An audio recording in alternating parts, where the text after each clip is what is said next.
Et là, les décisions importantes sont prises au niveau de la communauté. Et la communauté élit un chef qu'on appelle le Curakas. Lorsque les Incas sont arrivés, ils ont repris à leur compte cette organisation communautaire en faisant chevaucher une organisation étatique fondée là sur le pouvoir même de l'Inca. Le génie des Incas réside moins dans la réappropriation de traditions existantes dans les diverses communautés que dans la structuration d'un territoire gigantesque et peuplé d'ethnies variées.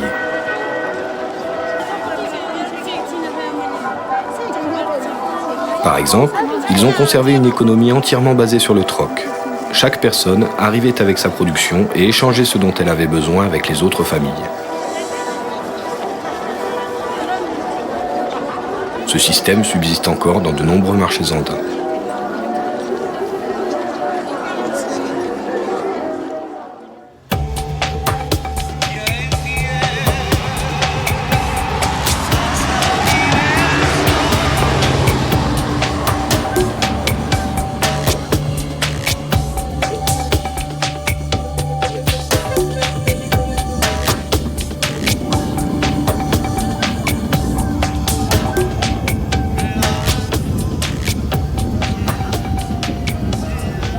Pour assimiler la puissance et la vitesse d'expansion des Incas, dont la domination ne s'inscrit qu'au dernier siècle de l'histoire du monde andin, une notion fondamentale est à intégrer.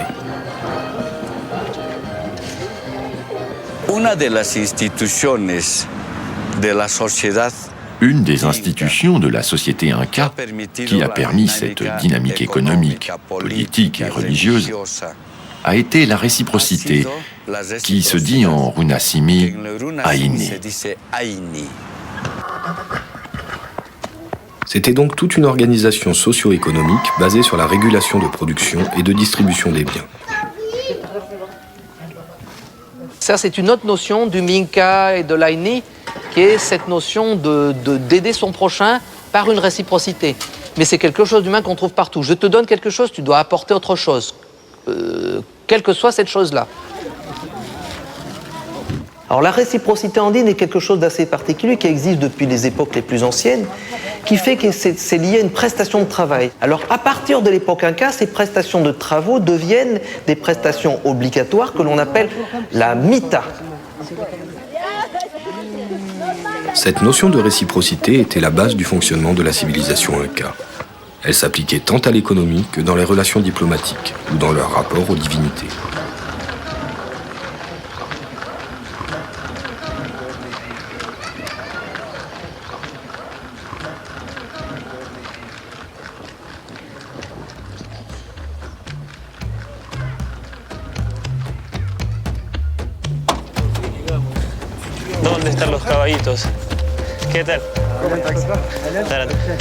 Thibaut a profité de son passage dans ce village de muletiers pour emprunter lui aussi un véhicule plus propice au périple qui va lui faire descendre une montagne, traverser le fleuve Apurimac et grimper le versant de la montagne Choquequirao.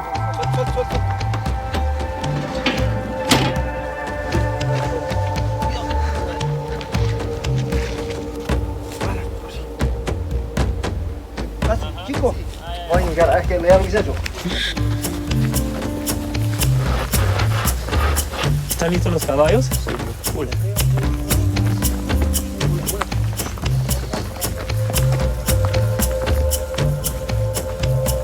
Ya llegamos en Capulillo.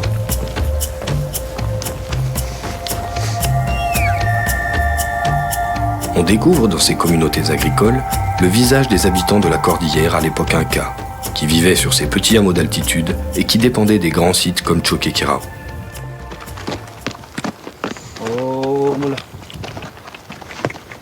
Donc nous nous trouvons dans une structure de plan au sol circulaire construite en pierre qui constitue l'habitat domestique typique de l'époque préhispanique tardive.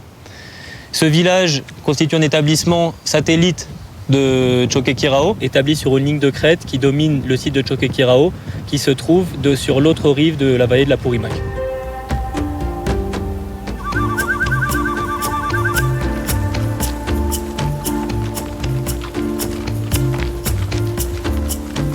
La population andine est toujours essentiellement agricole. Dans ces zones de montagne, la vie d'un centre tel que Choquequirao s'articulait autour de ces communautés paysannes.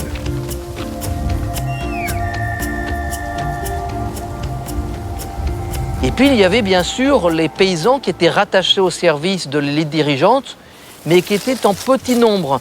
Je pense que c'est eux qui vivaient dans la périphérie du site et qui s'occupaient de la culture des produits indispensables à la survie de la population. Il y a tout lieu de penser qu'à Choquequirao, on était aussi en présence d'agriculteurs et d'éleveurs qui mangeaient, ils mangeaient ce qu'ils trouvaient sur le terrain, c'est-à-dire des lamas qui étaient sacrifiés, que l'on faisait rôtir, et puis du maïs, de la quinoa, des pommes de terre. C'est la consommation naturelle d'un paysan des Andes.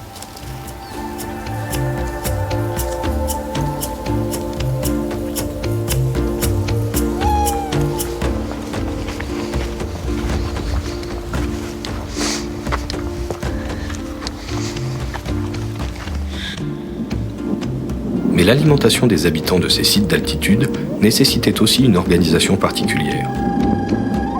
La communication entre les différents étages des Andes est essentielle. Les communautés d'altitude devaient échanger avec les populations des basses terres les produits nécessaires à leur survie. Ces produits étaient acheminés par des caravanes de lamas ou à dos d'hommes.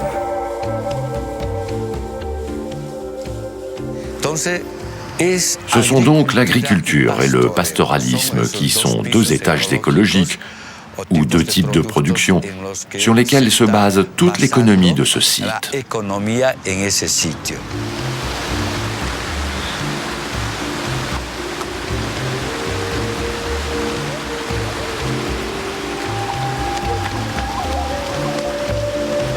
La route qui mène à Choquequirao permet également de se faire une idée de ce que devait être l'Empire Inca à son apogée, au vu de l'incroyable réseau qui sillonne les Andes.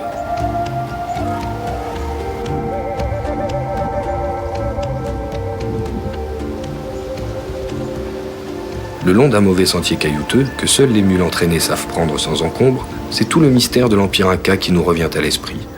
Son ingéniosité et son incapacité à se défendre efficacement, sa fierté et son asservissement si rapide.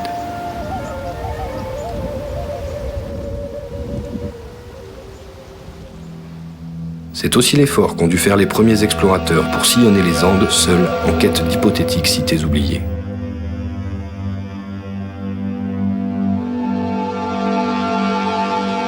En 1847, le vice-consul de France au Pérou, Léon Sangrand, en dressera les premiers plans.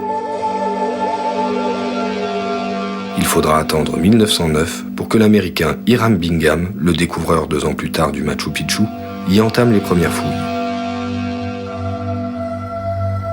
Le site retombe ensuite dans l'oubli en raison de son accès difficile et de son isolement.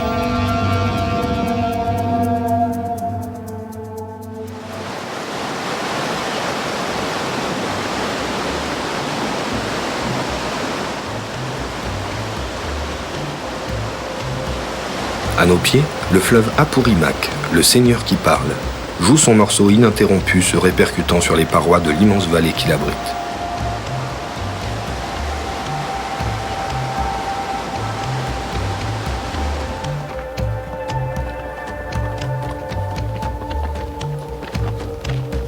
À l'aube du 3e jour de marche, la fatigue fait se poser une question simple.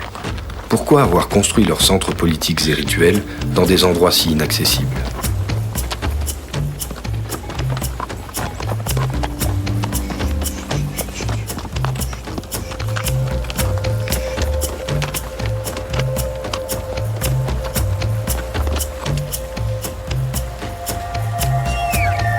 Mais les grognements s'éteignent quand sortent de leur écrin de brume les premiers murs de schiste agrippés à leurs pans de montagne.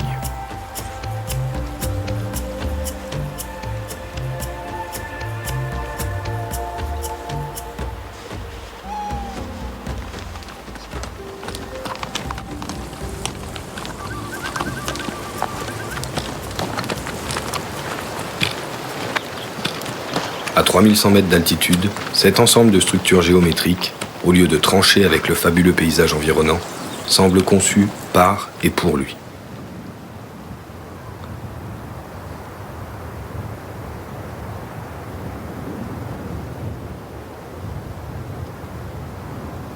Pour faire les 30 derniers kilomètres qui séparent Cachorra de Choquequirao, il aura fallu 2 jours.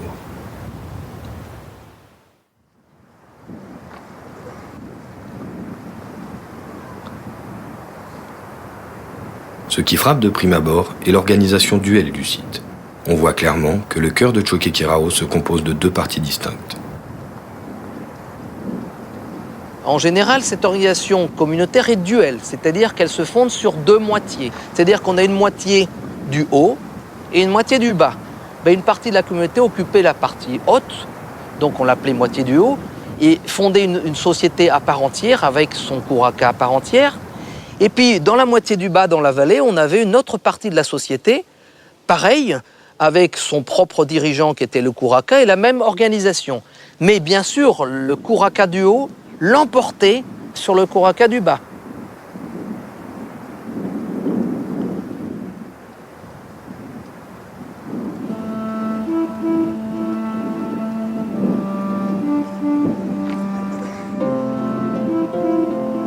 Cette division de l'espace était manifeste du plus petit village aux plus grandes cités comme Cusco, car chez les Incas, tout est question de réciprocité, de maintien des équilibres grâce à un respect scrupuleux de la marche à suivre rituelle.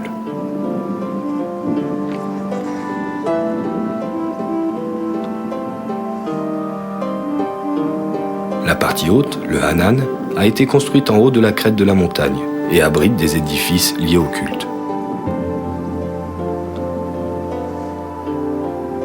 On y découvre donc tout un ensemble de bâtiments, temples, greniers ou kolkas.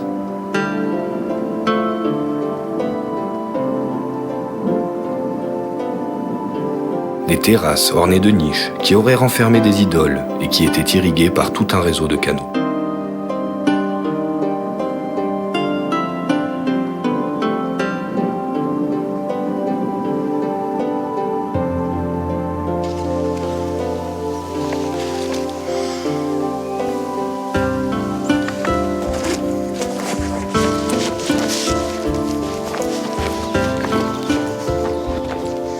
La partie basse, le Hurin, que l'on rejoint par une vertigineuse volée d'escaliers, semble être principalement réservée aux représentants administratifs.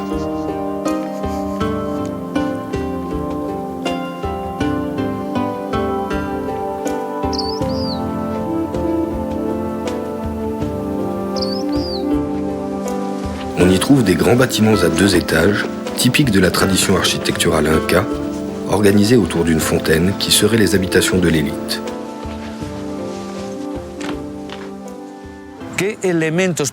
Quels éléments principaux avons-nous à Choquequirao?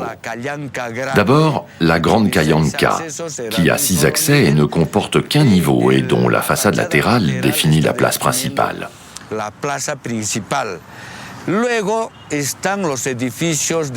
À côté se situent les édifices à 2 niveaux, destinés à la noblesse, qui abritaient ceux que l'on appelait les Incarantines, les remplaçants ou les ambassadeurs de l'Inca.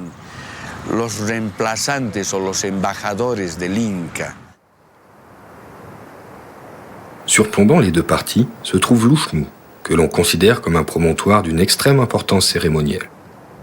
Il s'agit d'une colline entièrement arasée et transformée en une immense plateforme de forme ovale. L'organisation du site et le style de construction laissent peu de doute sur leur origine inca.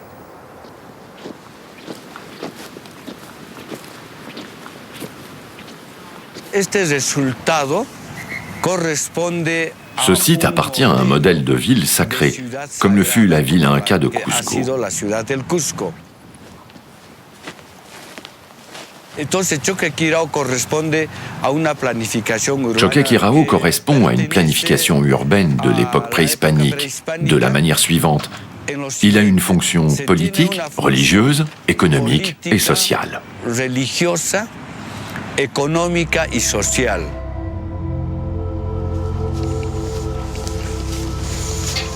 Dans l'état actuel de dégagement du site, Choquequirao se compose d'une zone urbaine regroupant les édifices majeurs liés au pouvoir et des secteurs périphériques dans lesquels se trouvent habitations et ateliers. Depuis 2004, c'est d'ailleurs dans le secteur 9, appelé Pikiwasi, que se sont concentrés les efforts de la mission française.